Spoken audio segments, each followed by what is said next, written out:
You're listening to Fight Knows About Everything, a Night Shift Radio original. For more information, visit nightshiftradio.com. It's Monday, March 1st, or as Caleb Coy, co-host of the Never Heard of It podcast, says, it is Monday, March 366th, because yes, we have done one full year of quarantine lockdown, well, depending on where you lived. It's been a crazy time, but anyways, we're not here to talk about quarantine. We're here to talk about, of course, the thing on everyone's mind, the most important thing that happened over the weekend. Of course, I'm talking about the Golden Globes. I say sarcastically, the most important thing that happened this weekend. However, a lot went on over this weekend.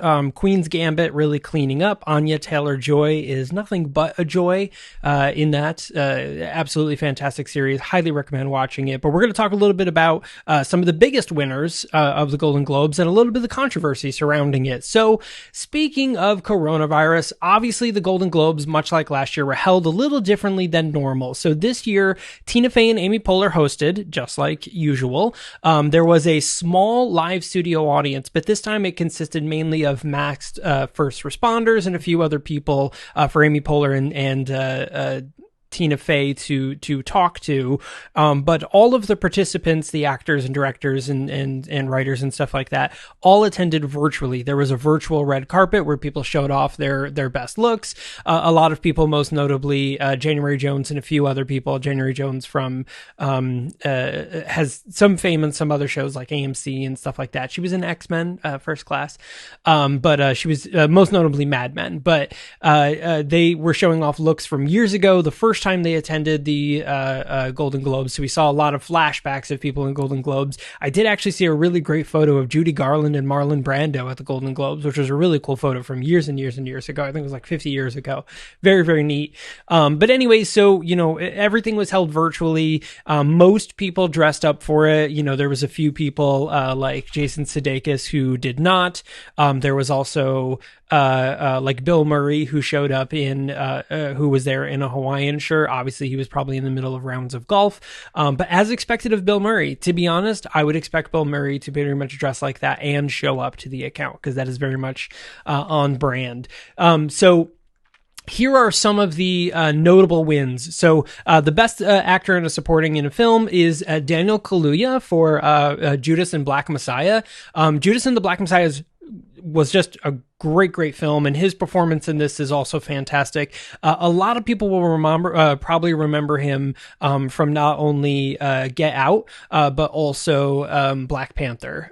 So those are the two most notable things you've probably seen Daniel Kaluuya in most recently.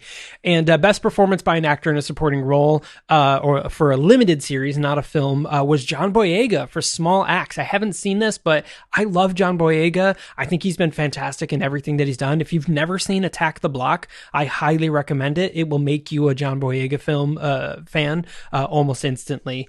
And of course, one of the other big winners was Schitt's Creek. Schitt's Creek actually won several awards throughout the night, including Catherine O'Hara for Best Actress in a Comedy Series for the 6th and final season of Schitt's Creek. Schitt's Creek also won for comedy. It's a funny show. Definitely check it out. Stars father and son Eugene Levy and Daniel Levy as father and son in it, which is actually great. Best animated film was Soul, which also won for soundtrack. Now, Soul has kind of been marred a little bit with controversy, and this kind of falls in line with the Hollywood Foreign Press controversy. So a few years ago, or was it last year? There was it was last year. The big controversy was everyone's fan favorite, critically acclaimed, like highly spoke of for like a year. Everybody talked about the show I May Destroy You, which was created by Michaela Cole. Complete sidebar, back when they were announcing the new Doctor before it became Jodie Whittaker, Michaela Cole was actually was the name that a lot of people were throwing around to be the new and the first female Doctor, and I fully supported that. If you've never seen I May Destroy You or Chewing Gum, highly recommend it. These are so fantastic. She wrote and created I May Destroy You. Highly recommend it. I mean, she is absolutely fantastic. Her ability for comedic timing, and then to just very simply switch over to drama in the turn of a dime is just fantastic. And she would have been an amazing Doctor, but she's still young and the series is going to go forever. So there's still hope. But anyways, so the controversy is that everybody was like, I May Destroy You, it's a shoo-in. Like, everybody loves this show. Literally I don't think I saw a single critic be like, nah, I don't really care for the show. Like, literally everybody loved this show. It was very highly rated, but Emily in Paris actually won instead, and everybody that is talked about this show literally pans it, says it's the worst garbage they've ever seen. However, the bigger controversy comes with this is twofold. One, Netflix flew out the entire Hollywood foreign press, specifically 14 members of the Hollywood foreign press, to Paris, had them visit the set, talk to cast and crew, put them up in these super fancy hotels for like a week. It was like just a very big deal. But still, again, critics panned this show. Like, it's still considered just a terrible show. And I've never watched it, but everyone says it's very bad.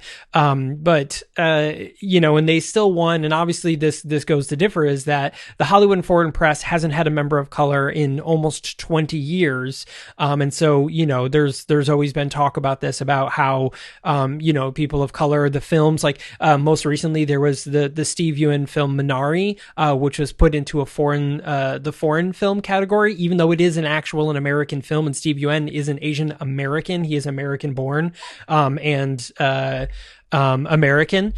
So this was like also a big deal. A lot of people petitioned for it, that it should have been just put in the regular Best Picture category. It still won for Best Foreign Film. But nonetheless, they were like, this is an American film. Like, I don't understand why we have to get thrown into the foreign category, like, just because there's subtitles sometimes. Like, it doesn't make any sense. So again, this goes into, there seems to be this weird bias about the Hollywood foreign press and either nominating or having people of color win awards. And so this it kind of came to the forefront with the Emily in Paris verse I May Destroy You, which people still talk about today because it is a very big deal. Again, I mean, objectively, I May Destroy You, just based on critics and scores and audience numbers, is a better series, but Emily in Paris still won. So, whether it was done on purpose to be racist, or if it was done just because Netflix spent a shit ton of money to push this forward, I guess we'll never know. But it is what it is for now. And, the best we can do is just keep pointing it out until people stand up and make a stand. So Tina Fey and Amy Poehler, obviously made a lot of points to this and a lot of jokes about this. But, Tina Fey and Amy Poehler, you guys have been hosting this award for a few years. Maybe it's time you pass it off to someone of color to host. Like we've had Tina Fey, Amy Poehler, and then before that, Ricky Gervais. Now, don't get me wrong. I also appreciate Ricky Gervais being the host as somebody from an underrepresented media community, which is out atheists. Although we are the least, we're not oppressed in any way whatsoever. It was still nice to see an active atheist on screen or on stage and like talking about that and stuff like that. But again, like, of all the people I want to bring to the forefront, atheists are like, we're like the lowest of the low. Like, it's fine if we never get our day in the sun. Honestly, so many more people are deserving of that. But anyways, so what were your takes on the Golden Globes? Let me know your thoughts. I would love to hear if you agreed with any of the decisions, or if you just didn't watch it and don't care, which is fine too.